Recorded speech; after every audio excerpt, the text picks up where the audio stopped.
It's a great honor and a privilege to introduce a very close and dear friend, Aria Linker, here in Beit Vegan in Jerusalem. Aria, you're going to mention your family heirlooms. These are silver that's made in Austria, and it has a history behind it. Yes. My grandfather, great-grandfather, they lived in Klagenfurt, and they moved from Klagenfurt to Austria. To Vienna. To Vienna, I'm sorry. And when the Nazis, and my father had a fur business, he was a furrier. The Nazis came in, they hid the silver, all the silver, and my father ran away to Brussels, and then eventually he ended up in New York. Now, when my father was partners with his brother-in-law, my uncle and aunt, they hid the silver. They still stayed in Austria. They couldn't get out. Eventually, they did get out. They finally got out. They got the certificate to get out to Israel. They lived in Israel for about 5 years. On Rehov Frischman, they had a restaurant. My aunt worked for. She was a very wealthy woman. She became a cook in a restaurant on Rehov Frischman Gordon, a little restaurant, and that's what they did for many years. And it was very, very difficult years. They went back to Austria, unfortunately. I'm very upset about it, but the Goyim asked them to come back. They said, we'll give you everything, and they received them with open arms, and they prospered. My father was invited also to come back. He did not want anything to do with them, and never went back there. This is in the 30s. They went back in the 30s. They went back, late 30s, yeah. My father wouldn't have anything to do with it. He did not go back. He stayed in America. In the interim, this menorah was hidden by my uncle and aunt, but the Nazis apparently found it, and it had a very beautiful base to it. So it's a candelabra. You can see it's in a candelabra. Used the whole see year. How they work, the craftsmanship. And they chopped off the base, and but my father put it on a new base in New York. That's why it's a different style altogether. It's a modern style. That's as far as I've been knowing. This is. So, how did they get back the menorah? If the Goyim, I told you, the Goyim welcomed my uncle and aunt back after the war. They asked them to come. They asked them to come back. They liked them. They were very popular. The Goyim, the non-Jews, not the Nazis, the Austrian people, their neighbors, come back. We'll help you. We'll set up shop again. You'll have your business. And they gave them loans, and they paid back the loans, Baruch Hashem, and they prospered. So they came back, they couldn't resist the temptation, and they went back to Austria, and they took back the silver as well. And that's how this silver...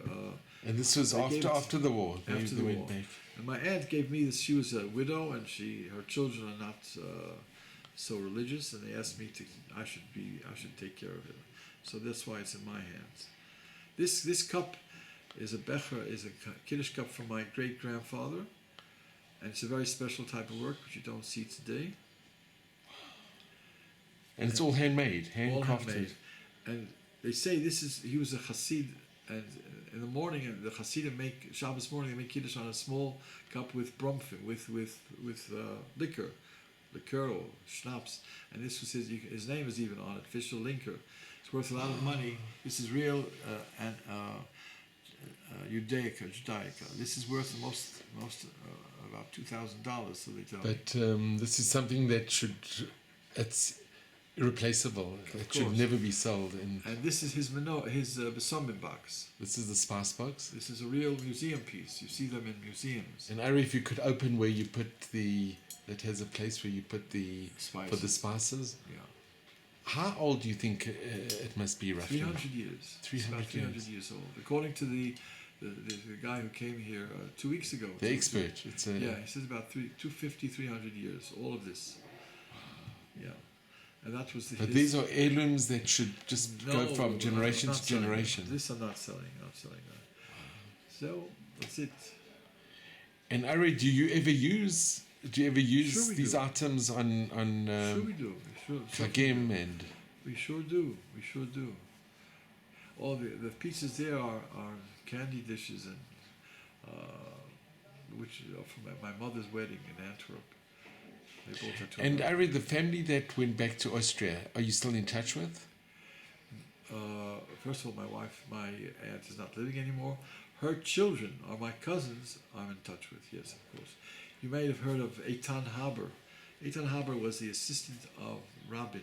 He was manager of his office, the CEO of his office. Eitan Haber, he's the one who gave the news to the world that Rabin was killed. Remember that? Yeah. That's also part of our family, Eitan Haber.